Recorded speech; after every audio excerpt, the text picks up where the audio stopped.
প্রিয় দর্শক, সমসাময়িক গুরুত্বপূর্ণ বিষয় নিয়ে এনটিভির নিয়মিত আয়োজন নিউজ ইনসাইট। সবাইকে শুভেচ্ছা জানিয়ে অনুষ্ঠানে আজকের পর্বে আপনাদের স্বাগত জানাচ্ছি আমি আরিফুর রহমান। দর্শক, আজ আমাদের অতিথি বাংলাদেশ শুল্ক গোয়েন্দা ও তদন্ত অধিদপ্তরের মহাপরিচালক ডক্টর মইনুল খান। ডক্টর মইনুল খান অনেক ব্যস্ততার মধ্যেও আমাদের সময় দিয়েছেন, এই জন্য আপনাকে ধন্যবাদ। আর এখানে অংশগ্রহণ করেছেন কয়েকজন শিক্ষার্থীও। দর্শক, আমরা প্রথমে কথা বলবো হযরত শাহজালাল আন্তর্জাতিক বিমানবন্দর সহ দেশের অন্যান্য বিমানবন্দরে স্বর্ণ চোরাচালান সহ অনেক ধরনের ঘটনা ঘটে এবং কাস্টমস গোয়েন্দাদের তৎপরতায় আমরা বিভিন্ন সময় অনেক অভিযান দেখতে পাই। সেই অভিযানগুলো নিয়ে আমরা প্রথমে কথা বলবো যে আপনি দায়িত্ব নেওয়ার পর থেকে তো আমরা দেখেছি একের পর এক অভিযান, স্পেশালি স্বর্ণ চোরাচালানের একটা বড় ধরনের যে একটা তাদের সিন্ডিকেট ছিল, আপনি অনেকটাই ভেঙে ফেলেছেন এবং তারপরে একটার পরে একটা অভিযান পরিচালনা করছেন। তো এত উপকরণ থাকতে ঠিক স্বর্ণ চোরাচালানের দিকে মানে এই জায়গাটাতে আপনাদের মূল টার্গেটটা কেন থাকে? স্বর্ণ চোরাচালান কিন্তু একটা অন্যতম পণ্য যেটার মাধ্যমে অন্যান্য অপরাধের সাথে একটা লিঙ্ক করা যায়। কারণ স্বর্ণ এবং মুদ্রা দুটা কিন্তু একের অপরের পরিপূরক। আমরা টাকা যেরকম স্মাগলিং করলে দেশের জন্য ক্ষতি, ঠিক তেমনি স্বর্ণটাও কিন্তু দেশের জন্য ক্ষতি। বরঞ্চ স্বর্ণটা কিন্তু আরও ক্রিমিনালদের জন্য একটা অ্যাট্রাকটিভ পণ্য, কারণ এটির গ্রহণযোগ্যতা সব জায়গায় সমভাবে স্বীকৃত। টাকাটা কিন্তু সব জায়গায় কিন্তু চলে না, বাট স্বর্ণটার স্থায়িত্ব অনেক বেশি। যেমন একটা স্বর্ণের টুকরা যদি আপনি মাটির নিচে রেখে দেন 5 বছর 10 বছরও কিছু হবে না, কিন্তু টাকা ওই পরিমাণে যদি আপনি নিচে রেখে দেন তাহলে কিন্তু এর গুণাগুণ মান নষ্ট হয়ে যাবে এবং এটার ডেপ্রিসিয়েশন হতে পারে। কিন্তু বাট স্বর্ণ কিন্তু ডেপ্রিসিয়েশন সাধারণত হয় না, অ্যাপ্রিসিয়েশন হয়।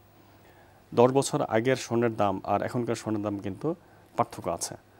তো যার জন্য এখানে টেররিস্ট গ্রুপ, ক্রিমিনাল গ্রুপ এবং অন্যান্য ফিনান্সিয়াল ক্রাইমের সাথে যারা জড়িত আছে তাদের কিন্তু অন্যতম মিডিয়াম অফ ট্রানজ্যাকশন হচ্ছে স্বর্ণ।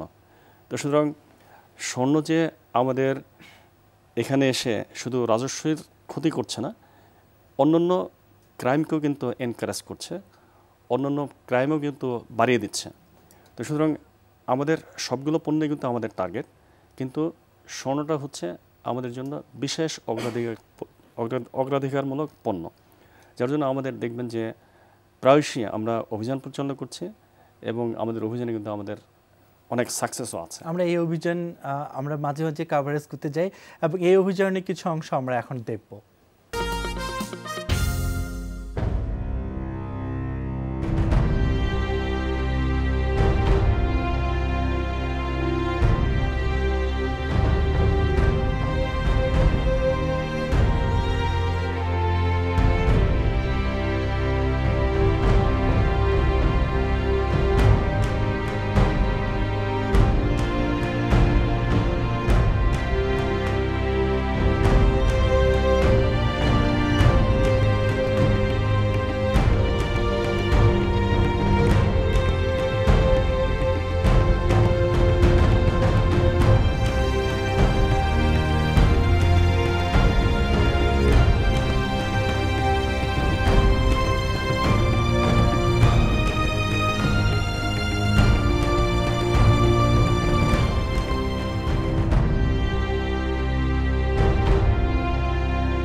আপনাদেরই এই অভিযানগুলোর কিছু অংশ আমরা তুলে ধরার চেষ্টা করেছি।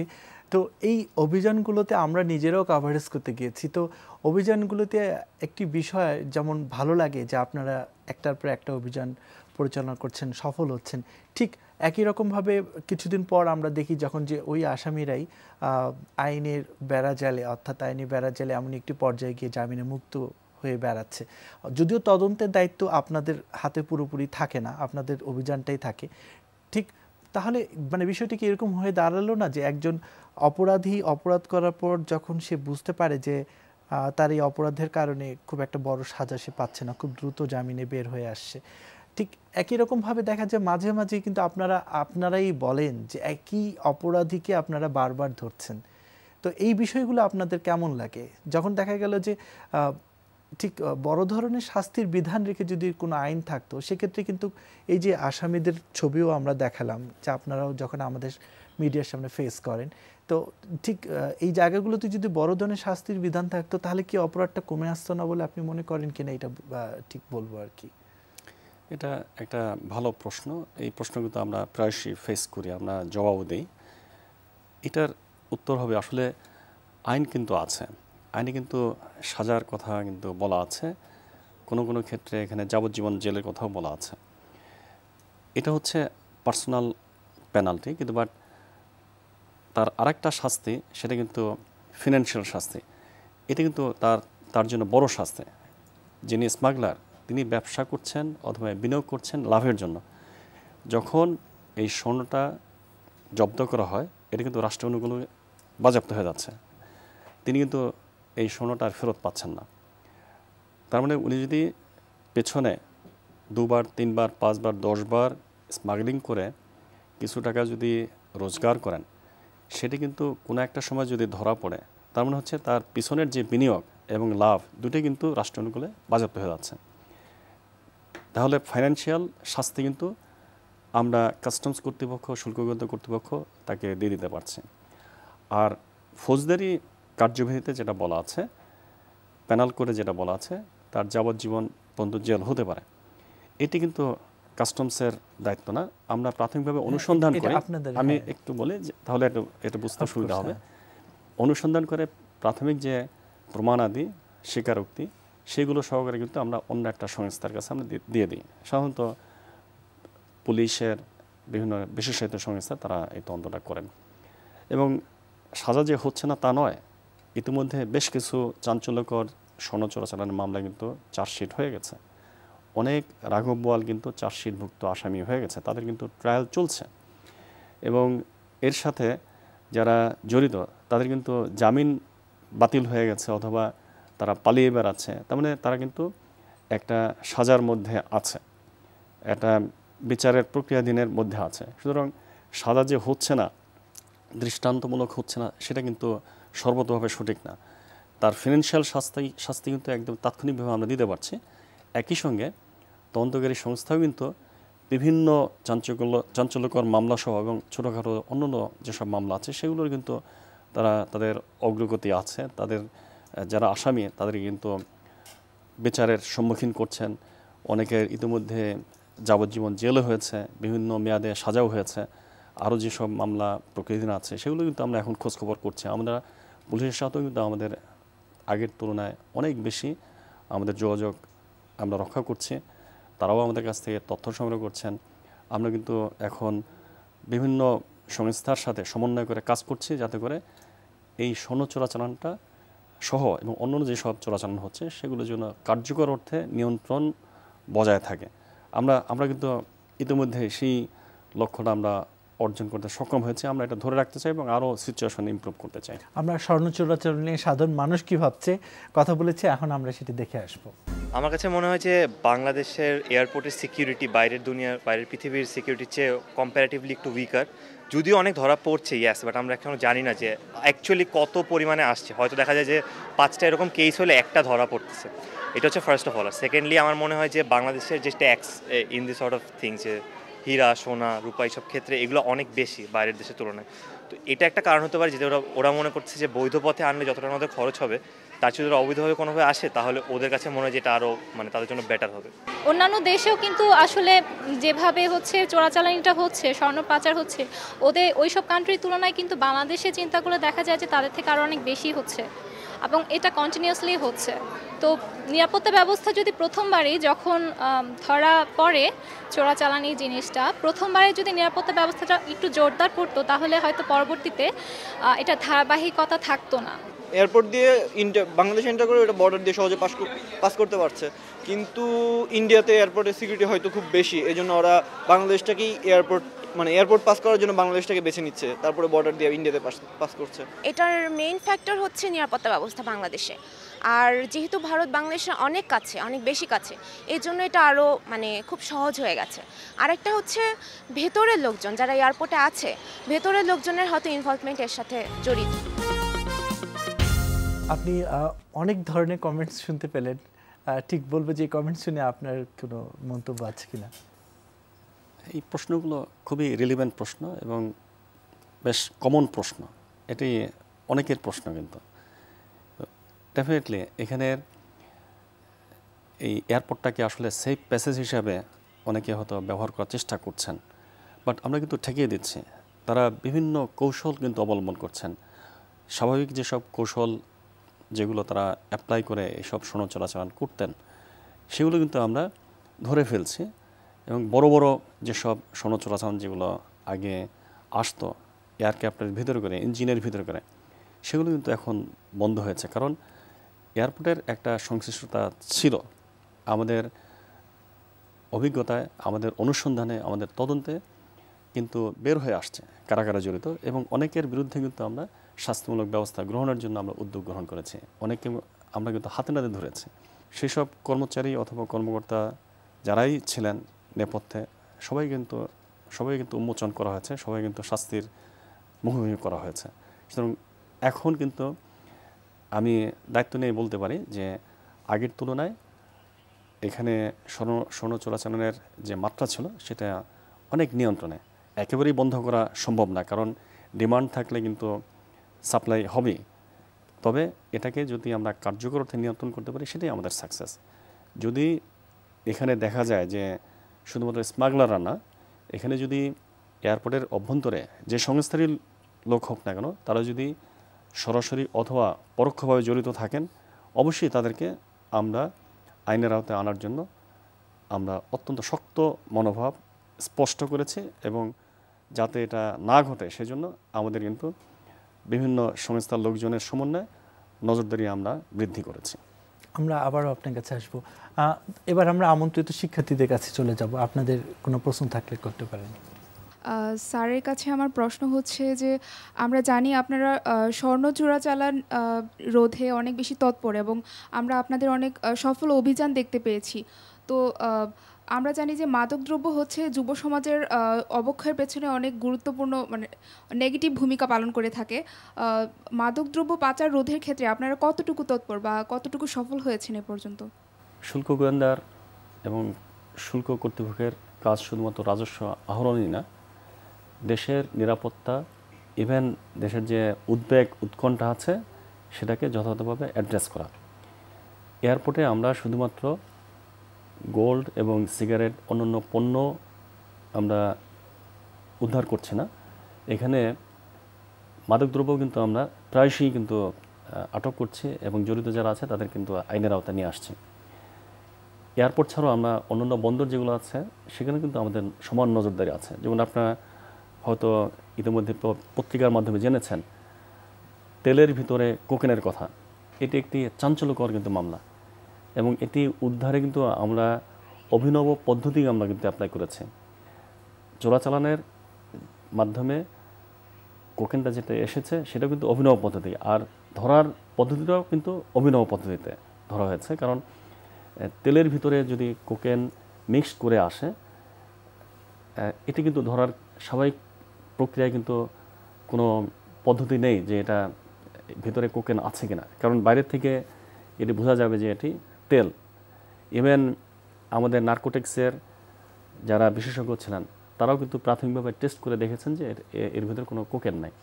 কিন্তু আমাদের ইন্টেলিজেন্স এত স্ট্রং ছিল, আমাদের কাছে এত তথ্য ছিল, আমরা অ্যাসার্ট করেছি, আমরা নিশ্চিত হয়েছি যে এর ভিতরে কোকেন আছে। পরবর্তীতে কিন্তু আমরা উন্নততর ল্যাবরেটরিতে পরীক্ষা করিয়ে আমরা নিশ্চিত হয়েছি যে এর ভিতরে কোকেন আছে, এবং পরবর্তীতে বিভিন্ন পরীক্ষায় কিন্তু এটা প্রমাণিত হয়েছে যে আসলে 2টা গ্রামের ভিতরে কোকেন পাওয়া গেছে এবং কোকেনের অস্তিত্ব পাওয়া গেছে। তো এই যে এত বড় একটা চালান, প্রায় 20 কেজির মতো আমরা অনুমান করছি যে দুটা ড্রামে 120 কেজি কোকেন আছে। তো আমরা পরে দেখলাম যে এশিয়ার ভিতরে এটি সাম্প্রতিককালে সবচেয়ে বড় কোকেনের চালান। সুতরাং এই চালানটা যদি দেশের অভ্যন্তরে প্রবেশ করতো তাহলে হয়তো যুব সমাজ এবং আমাদের যে সমাজ ব্যবস্থা আছে এটাকে চরমভাবে ক্ষতিগ্রস্ত করত। আমরা কিন্তু সেটাকে ধরতে সক্ষম হয়েছে। এছাড়াও আমরা এয়ারপোর্টগুলোতে প্রতিনিয়ত কিন্তু ইয়াবা ধরছি, হিরোইনের চালান ধরছি এবং সেগুলো কিন্তু ধরার পদ্ধতিটি কিন্তু অভিনব। আমরা গভীরভাবে এই বিষয়টাকে গুরুত্ব দিচ্ছি, অগ্রাধিকার দিচ্ছি।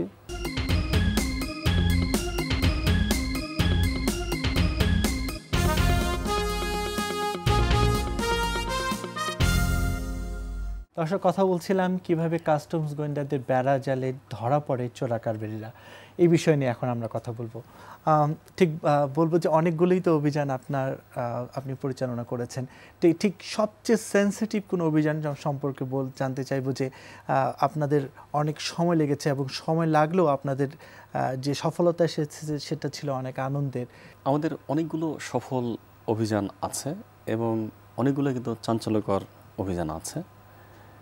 ইতিমধ্যে আমরা আলোচনা করেছি যে কোকেনের চালানটা যেটা উদ্ধার হয়েছে এটির যে সিম্বলিক ভ্যালু এটি কিন্তু অনেক বেশি, কারণ চালানটা এসেছে কিন্তু বলিভিয়া থেকে, সিঙ্গাপুর হয়ে চট্টগ্রাম বন্দরে এসেছে, অথচ এটি দীর্ঘদিন ধরে এখানে পড়ে আছে, কেউ চালান খালাস করতে আসেনি। এই চালানটার অ্যাপারেন্টলি মনে হবে যে এটা তেলের চালান, আসলে তেলের চালান। 105টা ড্রাম ছিল, প্রতিটা ড্রামে কিন্তু তেল ছিল। তো সুতরাং এই চালানটার পিছনে আমাদের অনেক ইন্টেলিজেন্স ছিল, অনেকগুলো সংস্থার সাথে আমরা কাজ করেছি। পরবর্তীতে তো আমরা এটি সফলভাবে দেখলাম যে এর ভিতরে আসলে সেই কোকেনটা অস্তিত্ব আমরা পেয়েছি। তো এটির আসলে যখন আমরা এই কোকেনের যে কন্টেনার যেটা আছে যখন ওপেন করি তখন একটা এক্সাইটমেন্ট ছিল এবং ভয়ও ছিল, কারণ বিভিন্ন সিনেমাতে আমরা দেখেছি যে এই জাতীয় চালানে কিন্তু বিভিন্ন রকম এক্সপ্লোসিভ থাকে। কেউ যদি ওপেন করে তাহলে যারা ওপেন করতে আসছে তারা হয়তো দুর্ঘটনার শিকার হবে। তাদের আসলে স্মাগলারদের টার্গেট থাকে যে এই পণ্যটা পুরো ধ্বংস হয়ে যাবে, তবুও তারা ধরা পড়বে না, কারণ ধরা পড়লে ইনভেস্টিগেশনের সূত্রে অনেক কিছু হয়তো আনার্থ হয়ে যেতে পারে। তো এই জন্য তাদের সবসময় একটা প্রচেষ্টা থাকে, একটা সাবোটেজে। তা আমাদের সেরকম একটা অজানা একটা আতঙ্ক ছিল, অজানা একটা ভয় ছিল। কিন্তু আমরা যখন ওপেন করি তার আগে স্ক্যানিং করে এটিকে আমরা নিশ্চিত হওয়ার চেষ্টা করি যে এর ভিতরে কোনো এক্সপ্লোসিভ নাই, কিন্তু তারপরও স্ক্যানিং তো আসলে সব কিছু বোঝা যায় না। তারপরে যখন আমরা 105টা ড্রাম বের করলাম, বের করার পরে প্রতিটা ড্রামে করে আমরা স্যাম্পল নিয়ে এটা বোঝার চেষ্টা করলাম এখানে কোকেন আছে কিনা। প্রত্যেকটা স্যাম্পলে কিন্তু তেলের ঘ্রাণ। এখন এটি খালি চোখে এটা বোঝার কোনো উপায় নেই যে কোন তেলের ড্রামে কোকেন আছে। নার্কোটিক্সের যারা কেমিস্ট ছিলেন তারা উপস্থিত ছিলেন, প্রত্যেকটা কন্টেনার থেকে স্যাম্পল নিয়ে তারা টেস্ট করেছেন এবং কোথাও কিন্তু কোনো কোকেনের অস্তিত্ব তারা পাননি। পরবর্তীতে আমরা যে স্যাম্পল নিলাম সেই স্যাম্পলিং নেওয়ার যে কৌশলটা সেটাও কিন্তু অভিনব ছিল। আমরা ধারণা করেছি যে হয়তোবা ড্রামের নিচে একটা লেয়ার তৈরি করে এখানে কোকেনটা রাখা হয়েছে, কারণ আমরা এত কিছু করেছি এজন্য যে আমাদের কাছে একটি বিশ্বাসযোগ্য ইন্টেলিজেন্স ছিল যে এর ভিতরে কোকেন আছে। পরবর্তীতে আমরা বাঁশ দিয়ে সেটিকে ভিতরে লেয়ারটাকে আমরা বোঝার চেষ্টা করলাম এবং নাড়া দিয়ে স্যাম্পলটা ড্র করলাম, তাতেও কোনো ফল আসেনি। এরপর তো আসলে আমরা বিভিন্ন রকম কৌশল অবলম্বন করলাম, কৌশলে আমরা কোনো কাজ আসছিল না। পরে আমরা যখন দেখলাম যে আসলে হয়তোবা তারা আরও গভীর কোনো কৌশল তারা অবলম্বন করেছে যার জন্য এটা ধরা পড়ছে না। পরবর্তীতে আমরা ঢাকাতে বাংলাদেশ BCSIR সেখানের উন্নতর একটা গবেষণাগার আছে, এখানে আমরা আমাদের যে এক্সপার্ট আছে, আমাদের অফিসার যারা কেমিস্ট্রিতে খুব ভালো নলেজ আছে এবং কেমিস্ট্রিতে পাশ করেছেন, তাদেরকে নিয়োজিত করে বিশেষ কায়দা অবলম্বন করে এটিকে আমরা উদ্ধার করতে সক্ষম হই। যে এর ভিতরে আমরা ওইটা দেখেছি যেটা আপনাদের অনেক বড় একটা সফল অভিযান ছিল। গুলশানে হলি আর্টিজান, কিশোরগঞ্জে শোলাকিয়া বা অনেক সাম্প্রতিক জঙ্গি হামলা আমরা দেখেছি, এবং জঙ্গি হামলার নেপথ্যে যারা কাজ করছে তাদেরও একে একে আইন শৃঙ্খলা বাহিনীর আমরা লক্ষ্য করেছি যে তথ্য উদ্ঘাটনেও তারা অনেক কাছাকাছি এসেছে। ঠিক জঙ্গি হামলার জন্য যদি অস্ত্র বলি বা বিস্ফোরক বলি বা আমরা যা যা কিছু বলি না কেন, তাদের জন্য যে আধুনিক সরঞ্জাম, বিভিন্ন ধরনের যে সরঞ্জাম, এগুলো কিন্তু পোর্ট দিয়ে বা বিভিন্ন ওয়ে দিয়েই কিন্তু আমাদের দেশে প্রবেশ করছে। তো এক্ষেত্রে কিন্তু আপনাদের কিন্তু অনেক বড় একটা দায়িত্ব আছে যে কোন জায়গা থেকে কোন পণ্যটি যাচ্ছে এবং সেই পণ্যটি কোন ধরনের পণ্য, এই বিষয়গুলো কিন্তু বিশেষ নজরদারির মধ্যে আপনাদেরও একটা বড় ভূমিকা রয়েছে। তো এই বিষয়গুলো ঠিক কিভাবে নজরদারি করছেন আপনারা? এখন যারা টেররিস্ট গ্রুপস আছে তারা কিন্তু এই চোরাচালানটাকে নিরাপদ মানি মেকিংয়ের একটা এরিয়া হিসেবে তারা মনে করছে। বিভিন্ন দেশে যারা টেররিস্ট গ্রুপস আছে তারা কিন্তু এই কাজটি করছেন। বিশেষ করে মিডল ইস্টের কথা যদি বলেন, আফ্রিকা যদি বলেন, সাউথ ইস্ট এশিয়ার অনেক টেররিস্ট গ্রুপস আছে। তারা সিগারেট চোরাচালান করছে, মাদক চোরাচালান করছে, অথবা গোল্ড স্মাগলিং করছেন, টাকা স্মাগলিং করছেন। তো এগুলোর মাধ্যমে তারা কিন্তু কুইক মানি তারা আর্ন করার চেষ্টা করছেন। ঠিক আমাদের দেশে যে গোল্ডগুলো আসছে, বিভিন্ন পণ্যের অবাধে আসার চেষ্টা করছে, এগুলো কিন্তু আমরা কার্যকর অর্থে প্রতিরোধ করার চেষ্টা করছি। এবং ডাইরেক্টলি ইনডাইরেক্টলি এই যে ক্রিমিনাল অ্যাক্টিভিটিস যেটা হচ্ছে, টেররিস্ট অ্যাক্টিভিটিস হচ্ছে, সেটাও কিন্তু সেটার যে একটা অক্সিজেন, সেই অক্সিজেনটাও কিন্তু আমরা বন্ধ করার চেষ্টা করছি। আমরা যত কার্যকর অর্থে এই স্মাগলিং বন্ধ করতে পারবো, তত এখানে কিন্তু সামাজিক এবং রাষ্ট্রীয় নিরাপত্তা তত বেশি সংহত হবে। এই গুরুদায়িত্বটা কিন্তু আমরা পালন করার চেষ্টা করছি। আগের তুলনায় আমাদের সচেতনতা বেড়েছে, আগের তুলনায় আমাদের নেটওয়ার্ক বেড়েছে, সক্ষমতা হয়তো এখনও আমরা সীমিত জনবল নিয়ে সীমাবদ্ধতার মধ্যে কাজ করছি, বাট আমরা এগুলোকে ওভারকাম করার জন্য চেষ্টা করছি। অনেকাংশে আমরা প্রশিক্ষণ দিয়ে অন্যান্য সংস্থার সাথে যোগাযোগ রক্ষা করে এটি ওভারকাম করার চেষ্টা করছি। বাট আমাদের যে অগ্রাধিকার, সেই অগ্রাধিকারটা কিন্তু এই ক্ষেত্রে অনেক অনেক বেশি, যার জন্য আপনি দেখবেন যে গত কয়েক বছরে আমরা ব্যাপকভাবে সফলতা অর্জন করেছি, ব্যাপকভাবে অভিযান পরিচালনা করছি। আমাদের উপস্থিতি কিন্তু আগের তুলনায় অনেক অনেক দৃশ্যমান। তো আপনার কাছে আমরা আবার আসবো, এখানে যারা আমন্ত্রিত শিক্ষার্থী আছে তাদের কাছে আমরা আবারও চলে যাব। স্যার, বাংলাদেশ থেকে কোন কোন রুটে চোরাচালান বেশি হয়? অবৈধ পথে, বিশেষ করে শুল্ক স্টেশনের বাইরে আমরা দেখছি যে আমাদের বিভিন্ন রকম সীমান্তবর্তী এলাকা আছে, সেখানেও কিন্তু পণ্যের যাতায়াত হচ্ছে। তো এটা সরাসরি কিন্তু স্মাগলিং।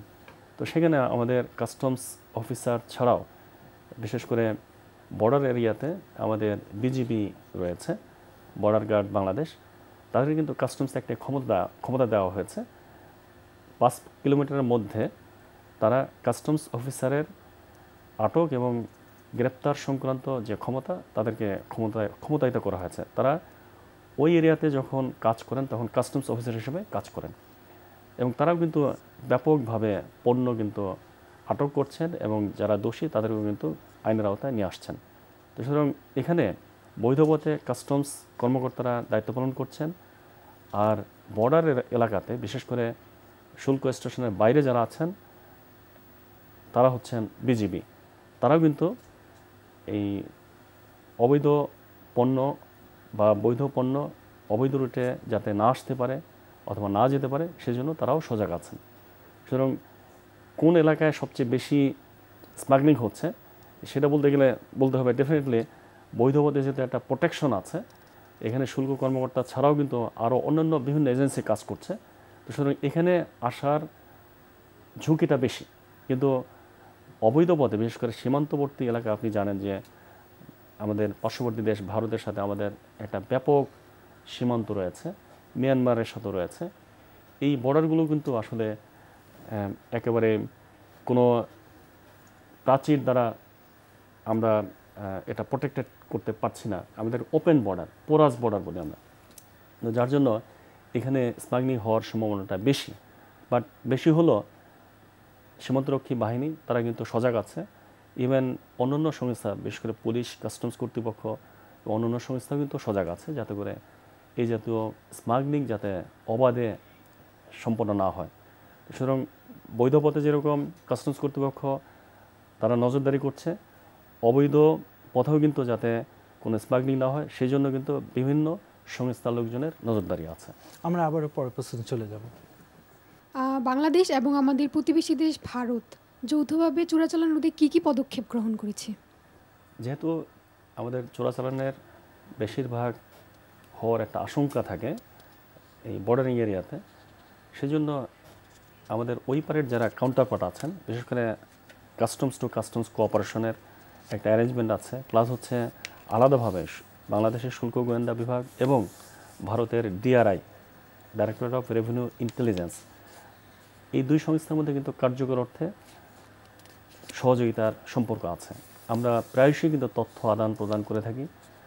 আমরা বিভিন্ন রকম যদি কোনো প্রবণতা বেড়ে যায়, প্রবণতা অনুযায়ী আমরা বিভিন্ন রকম সহযোগিতা আমরা ভারতের কাছ থেকে আমরা চাই, তারাও কিন্তু আমাদের কাছে সহযোগিতা চান। তো সুতরাং আমাদের মধ্যে কিন্তু অ্যারেঞ্জমেন্ট আছে। তাছাড়াও কিন্তু নার্কোটিক্স ডিপার্টমেন্টের সাথে ভারতীয় কাউন্টারপার্টের সাথে যোগাযোগ আছে। সীমান্তরক্ষী বাহিনী বিজিবির সাথে ওই দেশের বিএসএফের একটা কার্যকর অর্থে সুসম্পর্ক আছে। সুতরাং ভারতের সাথে বাংলাদেশের বিভিন্ন পর্যায়ে, শুধু কাস্টমস টু কাস্টমস না, বিভিন্ন পর্যায়ে কিন্তু সহযোগিতা আছে। আমরা তথ্য যেরকম আদান প্রদান করি, তেমনি অবৈধ পণ্য যাতে চোরাচালান না হয় সেজন্য কিন্তু আমাদের কার্যকর অর্থে সহযোগিতা আছে। আমরা আবারও পরের প্রশ্ন চলে যাব। আমার প্রশ্ন ছিল, এই যে এতগুলা আপনারা পদক্ষেপ নিচ্ছেন, আপনারা বিভিন্ন সময় বিভিন্ন ধরনের মাদক এই স্বর্ণচালানের যে আটকানোর জন্য আপনারা বিভিন্ন পদক্ষেপ নিচ্ছেন, এই ক্ষেত্রে যা কিছু জব্দ করা হচ্ছে সম্পূর্ণটা কি সরকারের কাছে যায়? বিভিন্ন সময় অভিযোগ পাওয়া যায় সম্পূর্ণটা সরকারের কাছে যায় না, কারণ অনেকগুলো হাত ঘুরে তারপর সরকারের কাছে। এই ব্যাপারে স্যারের অভিযোগটা কতটা সত্য? কোথাও যদি কোনো সন্দেহজনক কোনো ব্যাগেজ অথবা যে কোনো পটলা অথবা যে কোনো পণ্য যদি কোথাও যদি অনুধাবন করেন অথবা দেখেন যে সেখানে এই জাতীয় পণ্য আছে, তাহলে নিয়ম হচ্ছে যে পণ্যটা খোলার আগে বিভিন্ন এজেন্সি যারা আছে তাদেরকে জড়ো করা হয়। তাদের উপস্থিতিতে কাস্টমস হলের একটা নির্দিষ্ট টেবিল আছে, যে টেবিলের উপরে কিন্তু সিসিটিভি ক্যামেরা থাকে। সেই সিসিটিভি ক্যামেরার উপরে দিয়ে রান করে দেন এটা সবার সামনে ওপেন করা হয়, ইনভেন্টরি করা হয়। ইনভেন্টরি লিস্টে কিন্তু সকল সংস্থার লোকজনে কিন্তু উপস্থিত থাকেন এবং স্বাক্ষর করেন। অনেক সময় মিডিয়ার লোকজনকে কিন্তু খবর দেওয়া হয়, তারা যখন আসেন তারাও কিন্তু দেখতে পান যে স্বর্ণটা ওপেন করা হচ্ছে।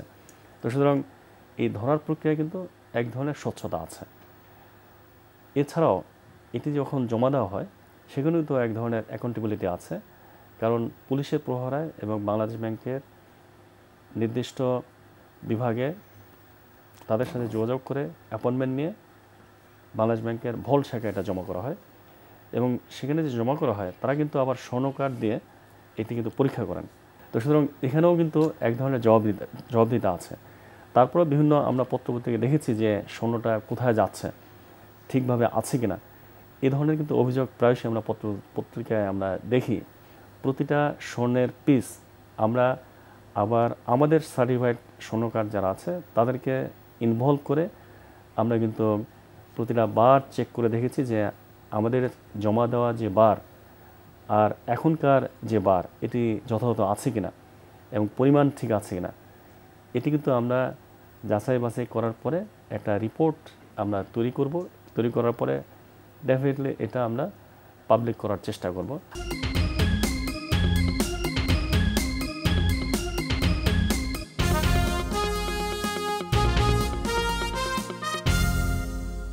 সামনের দিনগুলোতে আপনার সামনে সবচেয়ে বড় আসলে স্টেপগুলো আপনি কি নিতে যাচ্ছেন? আমাদের কাজের উদ্দেশ্য তো মেইনলি দুটা, একটা হচ্ছে সরকারের রাজস্বের সুরক্ষা দেওয়া, আর একটা হচ্ছে নিরাপত্তাকে সুরক্ষা দেওয়া। আমাদের জন্য একটা চ্যালেঞ্জ হচ্ছে আইন যেটা আছে সেটা সমভাবে প্রয়োগ করা। আমরা কিন্তু গত কয়েক বছর যাবৎ আমরা সরকারি নির্দেশনায় এবং এনবিআর আগের তুলনায় অনেক বেশি সচেতন। এনবিআর নির্দেশনায় আমরা কিন্তু এই আইনটা সমভাবে প্রয়োগ করার চেষ্টা করছি। স্থানীয় যারা অফেন্ডার আছে তাদেরও কিন্তু আইনের আওতায় নিয়ে আসছে। ইভেন এই প্রক্রিয়ায় বিদেশি যারা আছেন, যারা আইন ভাঙাটা অথবা আইন না মানাটাই তাদের জন্য এক ধরনের চর্চা ছিল, এটাও কিন্তু আমরা রোধ করছি, বিদেশি হোক এবং দেশি হোক। এটা আমাদের জন্য চ্যালেঞ্জ, বাট আমরা সাম্প্রতিককালে কমফোর্টেবলি আমরা এই কাজটা করতে পারছি এবং ভবিষ্যতে এই সুশাসনটা যেন আরও নিশ্চিতভাবে পরিপালন করা যায় সেজন্য আমরা দৃঢ় প্রতিজ্ঞ। সুশাসনের জন্য কোনো স্টেপ ফেলতে গেলেই তো অনেক ধরনের বাধা থাকে, তো কোনো বাধা কি আপনারা ফেস করেন কিনা?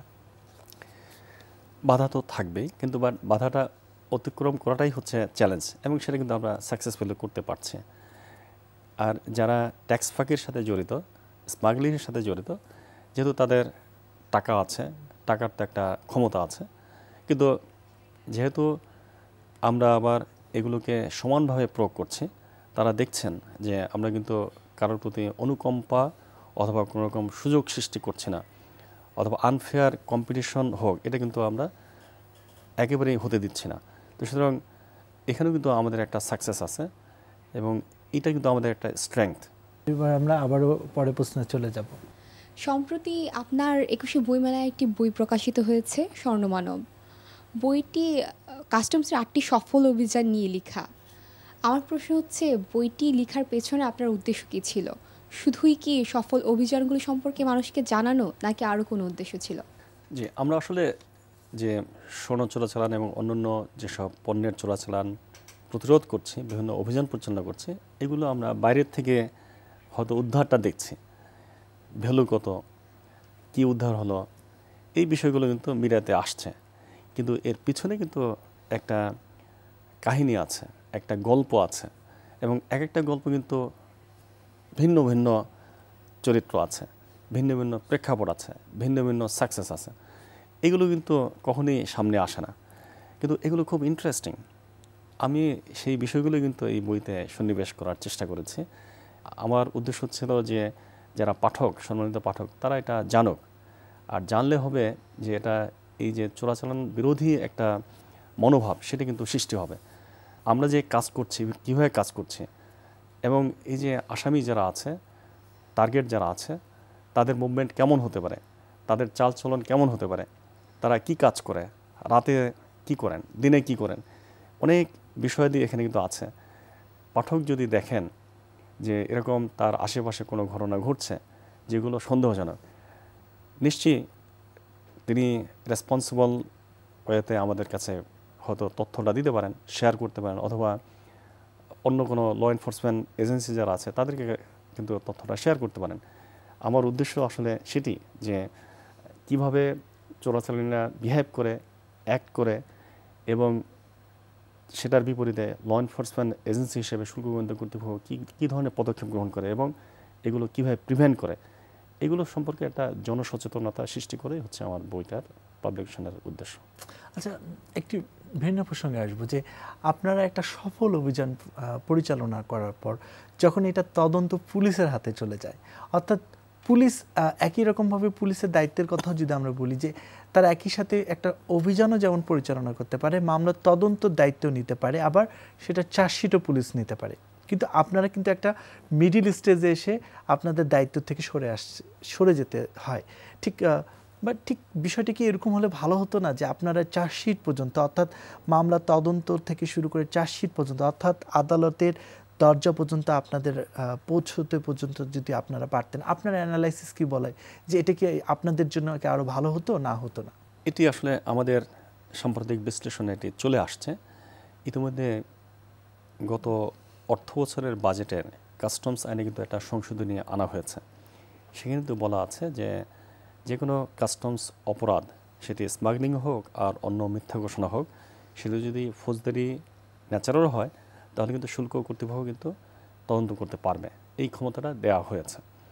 এখন আমাদের হয়তো সক্ষমতা এখনও সেই অর্থে ডেভেলপ করে নেই, কিন্তু আমরা ইতিমধ্যে কিন্তু বেশ কিছু ফৌজদারি তদন্ত শুরু করেছি, বিশেষ করে মানি লন্ডারিং আইনে যেসব অপরাধ আছে সেই অপরাধটা কিন্তু শুল্ক গোয়েন্দা কর্তৃপক্ষ ইতিমধ্যেই শুরু করেছে।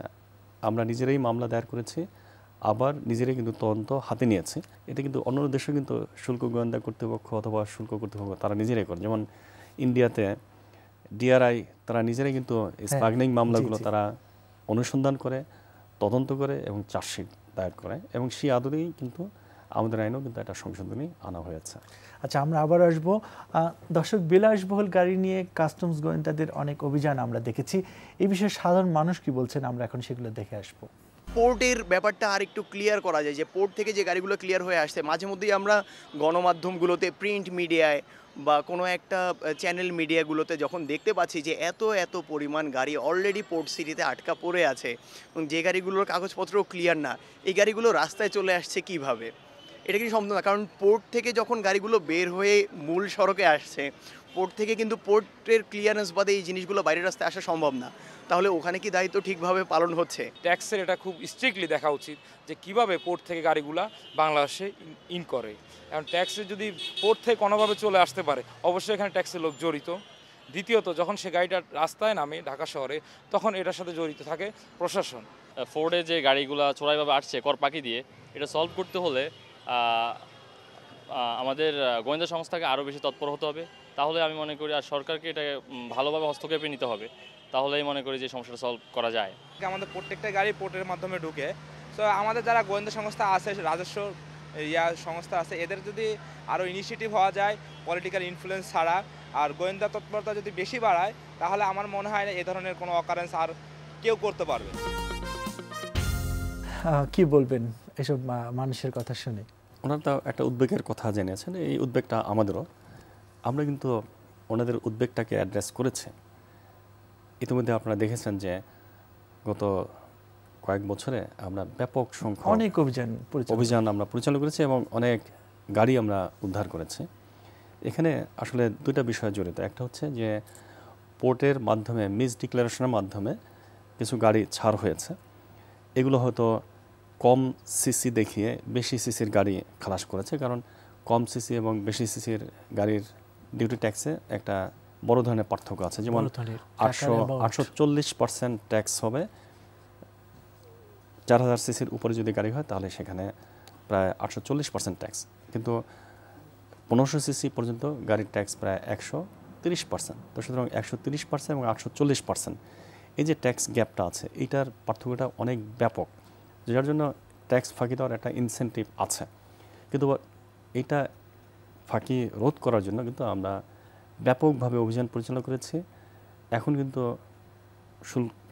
শুল্ক কর্তৃপক্ষ, বিশেষ করে পোর্টে যারা কাজ করছেন, তারা অনেক বেশি সচেতন। এখন কিন্তু যখন বের হয়ে গেছে তখন যে আমরা কিন্তু ইতিমধ্যে যেগুলো বের হয়ে গেছে, এইগুলো কিন্তু এখন বিভিন্ন গোয়েন্দা সূত্রে প্রাপ্ত তথ্য অনুযায়ী কিন্তু অভিযান পরিচালনা করছি এবং এগুলো কিন্তু আইনের আওতায় নিয়ে আসছে। অনেক গাড়ি কিন্তু আমরা ইতিমধ্যে আটক করেছি এবং যারা জড়িত তাদের বিরুদ্ধে কিন্তু ব্যবস্থা নিচ্ছে। কিছু শুল্কমুক্ত সুবিধায় গাড়ি আনা হয়েছে। এটি কিন্তু আসলে পোর্টের কিছু করার নেই, কারণ তার কাছে যদি কোনো এন্টাইটেলমেন্ট থাকে তাহলে কিন্তু তিনি শুল্কমুক্ত সুবিধা গাড়িটা নিয়ে আসবেন। কিন্তু এই যে শুল্কমুক্ত সুবিধার গাড়িটা নিয়ে আসলেন, এটি কিন্তু শর্তহীন নয়। কিছু শর্ত কিন্তু পরিপালন তাকে করতে হবে। যেমন ট্রান্সফারের ক্ষেত্রে বলা আছে একটা নির্দিষ্ট সময়ের আগে ট্রান্সফার করা যাবে না।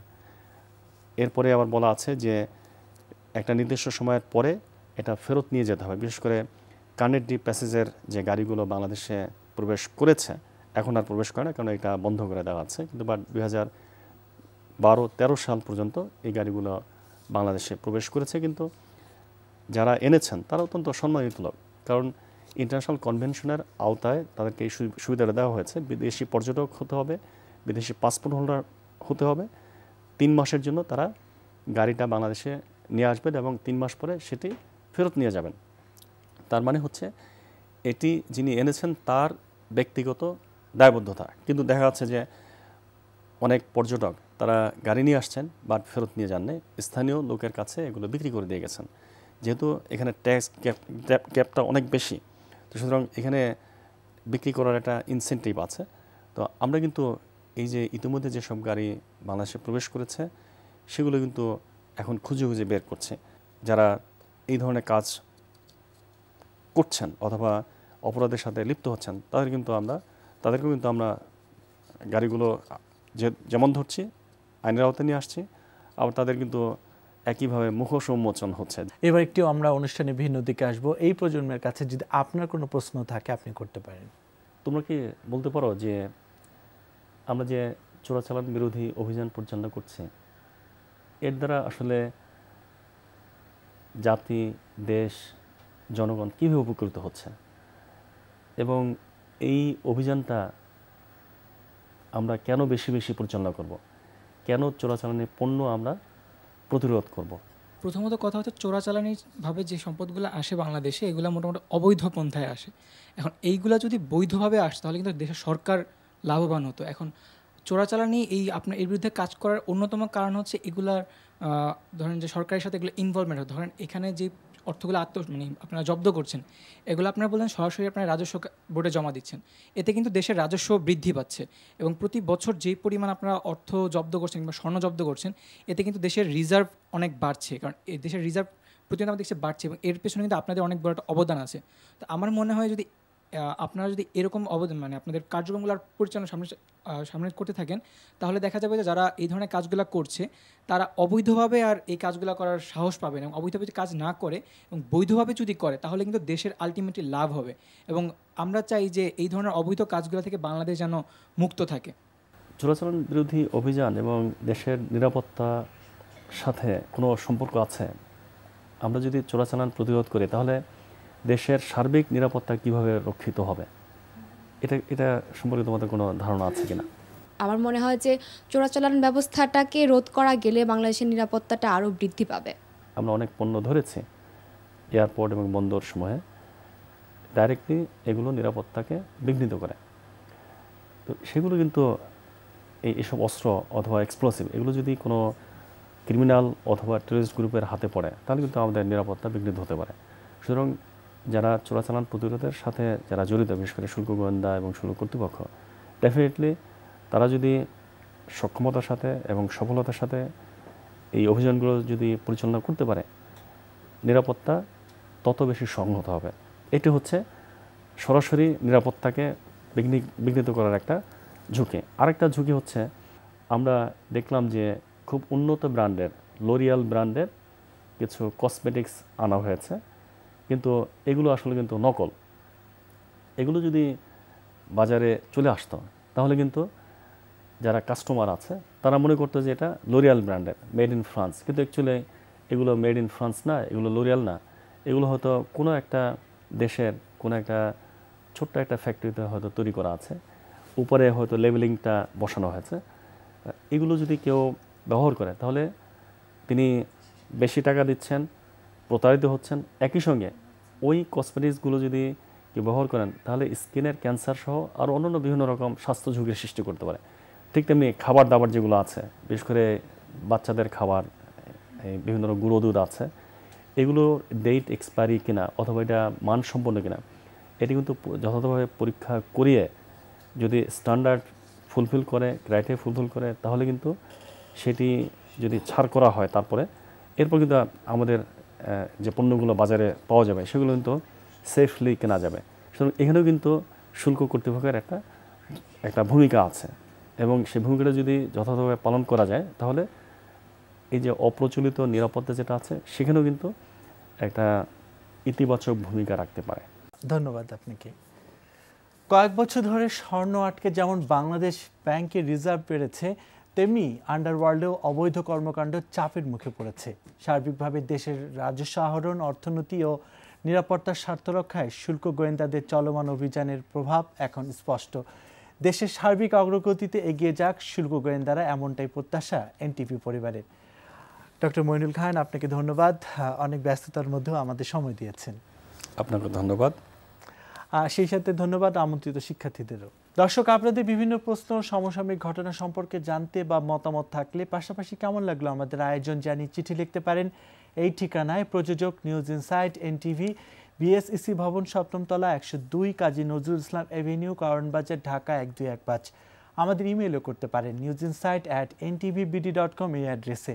আর অনলাইনে অনুষ্ঠানটি দেখতে ভিজিট করুন NTV অনলাইন www.ntvbd.com এই অ্যাড্রেসে। সবাইকে শুভেচ্ছা জানিয়ে আমি আরিফুর রহমান আজকের মতো বিদায় নিচ্ছি।